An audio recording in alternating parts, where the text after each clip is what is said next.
প্রথম অধিবেশনের শেষ দিনেও সরকার ও বিরোধী দলের কথার লড়াইয়ে প্রাণবন্ত সংসদ। রাষ্ট্রপতির ভাষণের উপর আলোচনা হলেও বিরোধীদের বক্তব্যের সিংহভাগে ছিল সরকারের সমালোচনা। তাদের অভিযোগ, জুলাই সনদ নিয়ে অন্তহীন প্রতারণা করছে বিএনপি। জবাবে জুলাই নিয়ে রাজনৈতিক ব্যবসা না করার আহ্বান জানিয়েছে সরকার পক্ষের এমপিরা। ছিল যমুনার অভ্যন্তরে আর একটা দল ছিল যমুনাকে কিনারে।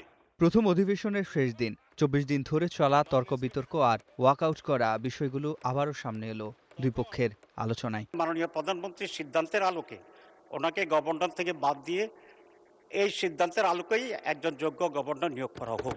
রাষ্ট্রপতির ভাষণের উপর আলোচনা হলেও বক্তব্যের সিংহভাগই ছিল বিরোধীদের সমালোচনা। বিশেষ করে সরকারি নিয়োগ, সংস্কার ও গণভোট ইস্যু তুলে বিরোধী দলীয় চিফ হুইপ নাহিদ ইসলাম বলেন, বিএনপির উপর তারা আস্থা রাখতে পারছেন না। এবং এই সংসদে মাননীয় স্পিকার প্রথম অধিবেশনে আমি অনেক হতাশ হয়েছি। সংসদ সরকারি দলের সদস্যরা যেভাবে স্তুতি করেছে, যেভাবে সংবিধান সংস্কার পরিষদকে বাতিল করে দেওয়া হয়েছে, যেভাবে গণভোটকে অস্বীকার করেছে, মাননীয় স্পিকার আমি আশা করব আমাদের এই হতাশা অতি দ্রুতই শেষ হবে। অনেকটা একই সুরে কথা বলেছেন জোটসঙ্গী জামায়াতের সংসদ সদস্যরাও। জামায়াতের আমির অভিযোগ করেন, বিল পাশের ক্ষেত্রে বিরোধী দলের অধিকার খর্ব হয়েছে। সরকারের ২ মাসে যে সমস্ত কার্যকলাপ বেসিক জায়গাগুলোতে হাত দেওয়া হয়েছে, প্রত্যেকটা জায়গায় জনগণের আকাঙ্ক্ষার বিপক্ষে চলে গেছে। বাংলাদেশ ব্যাংকের মতো সেন্ট্রাল ব্যাংকের গভর্নর নিয়োগের ক্ষেত্রে যে কাজটা করা হয়েছে এবং সাবেক গভর্নরকে বিদায় দেওয়ার যে পদ্ধতি অনুসরণ করা হয়েছে, জাতি এটা দেখেছে। বিরোধী দলের সংসদ সদস্যদের বক্তব্যের পাল্টা যুক্তি তুলে ধরেন ট্রেজারি বেঞ্চের সদস্যরা। আমি কি এখানে কাউকে জাতীয় বেঈমান বলতে পারি?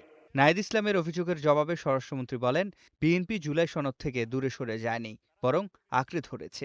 এ সময় জুলাই নিয়ে রাজনৈতিক ব্যবসা না করারও আহ্বান জানান তিনি। আমাদের ডেমোক্রেটিক স্ট্রাগলটাকে যারা আন্ডারমাইনিং করার চেষ্টা করে, তারা বাংলাদেশের এই ছাত্র গণ অভ্যুত্থানের ইতিহাসকেও হয়তো একদিন কলঙ্কিত করবে। এককভাবে কেউ কোনো সংগ্রামে জয়ী হয় নাই।